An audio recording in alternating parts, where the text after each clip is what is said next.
that they should start dating other people. But now, sitting next to Darcy, it sounded so phony. Everyone said that kind of crap when they wanted to break up with somebody, and the truth was, he still cared about her. He just couldn't be with her right now. He couldn't be with anyone. Stephen Chang's house was only 2 blocks away. Michael could hear the music even before they turned onto Stephen's street. He was relieved when they made it through the front door without ever exchanging a word. Darcy never even mentioned how he'd forgotten her the day before. He was sure, after the scene at the pool that afternoon, that she was planning to read him the riot act, but so far she hadn't said anything. Once they were inside, Darcy left him while she went to talk to 2 of her girlfriends in the kitchen, saying she'd get him something to drink while she was out there. Michael watched her disappear into the other room. He liked to watch her leaving and entering rooms. She had the most graceful body he'd ever seen. She seemed so at home in it. The room was wall-to-wall kids. Somebody put on a rap CD and turned the volume up full blast. The furniture had been pushed back so that people could dance. The smoke in the room stung Michael's eyes. The music was already beginning to give him a headache. He scouted around for a place to sit, finally deciding on the stairs leading to the second floor. He sat on the bottom step, back braced against the wall. 2 girls stepped over him to go upstairs. Michael recognized them, although he did not know them well. Suddenly, unexpectedly, he heard Jenna Ward's name. The taller of the 2, a girl with tight cutoffs and straight blonde hair, was going on about how sad it was, especially since Jenna Ward was a classmate of her younger sister. "Can you imagine how freaky that would have been?" she said to the other girl. "One minute you're talking to your father, who's up on the roof, and the next minute he's lying at your feet, dead." Their voices drifted off as they reached the top step and started down the hall. Michael pressed his palms against his eyes, hard, so Jenna had been there when it had happened. She had seen everything. Why hadn't that been in the newspapers? His first instinct was to bolt. He had to get out of there. He would make up some excuse to tell Darcy later. He was so intent on planning his escape, he barely noticed that someone had tapped him on the shoulder. He smelled her perfume before he actually heard her voice, her soft, throaty, "Hi, Mike." Mike looked up and found himself staring right into Amy Ruggiero's brown eyes. They were heavily rimmed with black eyeliner. Even with the air conditioning on, the room was unbearably hot. Amy's face was shiny with perspiration that had streaked her makeup. Michael nodded but said nothing. He did not want her to sit down next to him. What if Darcy saw them together? Besides, all he wanted was to leave. He wondered if Amy was with someone or if she had just wandered into the party on her own. He remembered how Joe Sadowski had shown up with her at Michael's birthday party a few days earlier and announced, when Amy was out of hearing distance, that he'd brought her for Michael. She was his birthday present, Joe told him. Joe usually referred to her as the pig, and he'd made it clear he wouldn't have been caught dead with Amy under any other circumstances.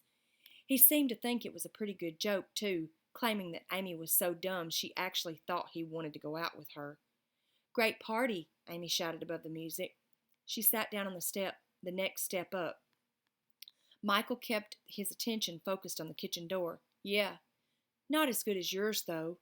Michael wished she hadn't mentioned his party.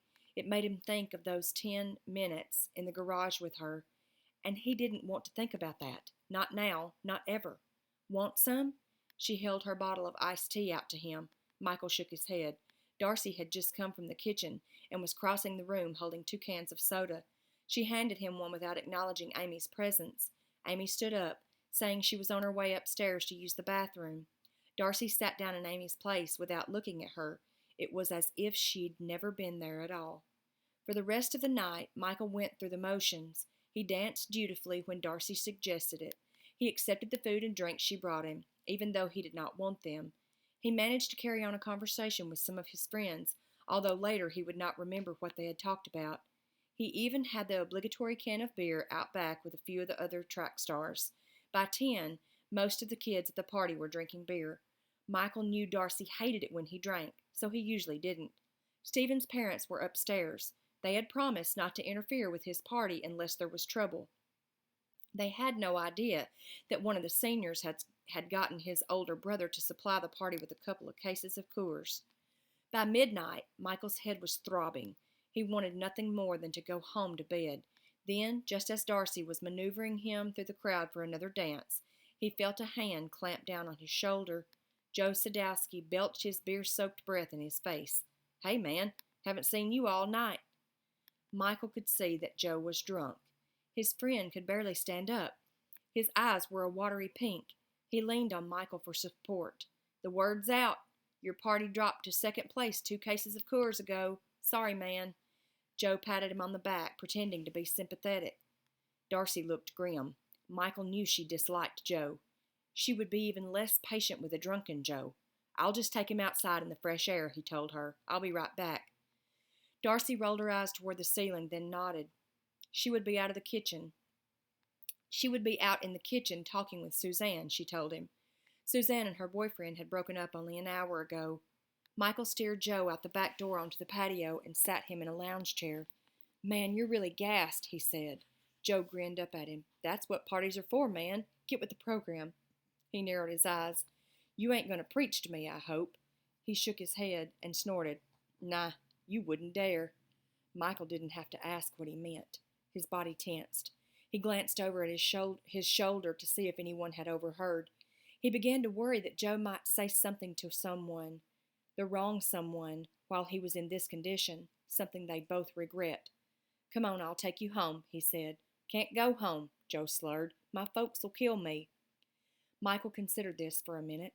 He didn't want to leave Joe there on the lounge chair. "We have a couple of old sleeping bags in my garage. You can spend the night there," he told him. He thought of calling Joe's folks to let them know Joe would be staying at his house, but then thought better of it. What if they said no, or worse, asked to speak to Joe? No, he would have to do this without telling anyone. He only hoped he could get Joe into the garage without too much noise. Michael didn't need his parents calling the police, but as it turned out, the police would have been preoccupied anyway, because at that very moment, 2 officers were standing on Stephen Chang's front stoop. Darcy came bounding through the back door and grabbed Michael's arm. "We better get out of here. The cops are out front." For one terrifying moment, Michael believed they had come for him. He stared down at Darcy in horror. "The neighbors are complaining about the noise," she said, "but if the police find out kids have been drinking—" "Help me get him out of here," Michael said. "What?" Darcy looked down at Joe as if he were some pile of squirming snakes.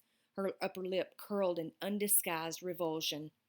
Michael knew that if the cops spotted them getting into his car, they'd probably ask to see his license, especially if they thought he'd been drinking. And walking beside Joe was like holding up a neon sign that screamed, "Go ahead, bust me." But he didn't dare leave his friend behind. "We can't leave him here for the cops to find," Michael said, lifting one of Joe's arms. "Take his other arm." Together, he and Darcy got Joe to his unstable feet and began steering him across the yard, just as another police car rounded the corner.